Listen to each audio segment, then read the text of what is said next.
on Great South Bay, one of winter's rarer thrills. When the signal flag drops and the fleet gets away, come along for one of the fastest rides in King Winter's realm. These are the finals of the Eastern Ice Yacht Association's annual championship regatta, and there's rough water, I mean ice ahead, so hold fast there, matey.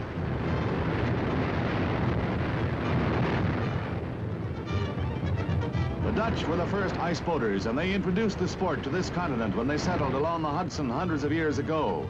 Today's boom in all sports, in all seasons, is reflected in ice boating, too, with speeds of 100 and up, attained by fans of this fresh-frozen frolic.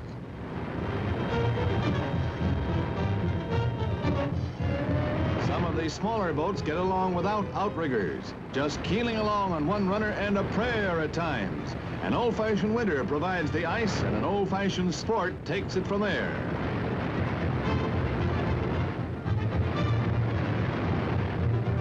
So blow, winds, blow.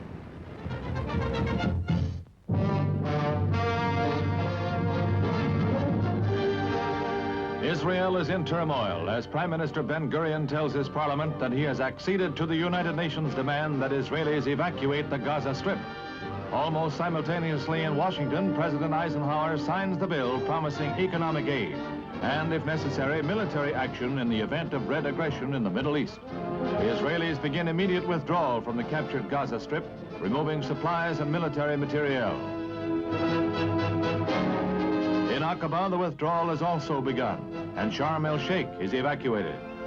2,500 United Nations troops immediately move into the area under the command of General E.L.M. Burns to set up a buffer zone on the disputed border.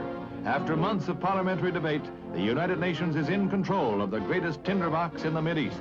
Even as Israeli equipment moves out, the United Nations forces are faced with a problem of keeping the peace.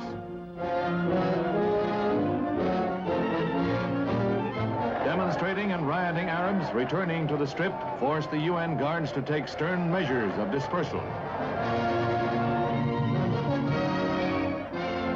Although a start has been made, peace comes slowly to the Mideast as ancient passions continue to flare.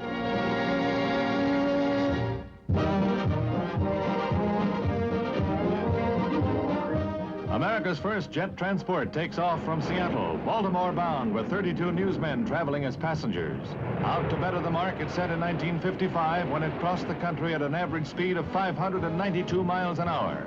The sleek Boeing 707 follows the sun eastward, cruising at the speed of sound to make the non-stop flight in 3 hours and 48 minutes, pairing 10 minutes from its previous time.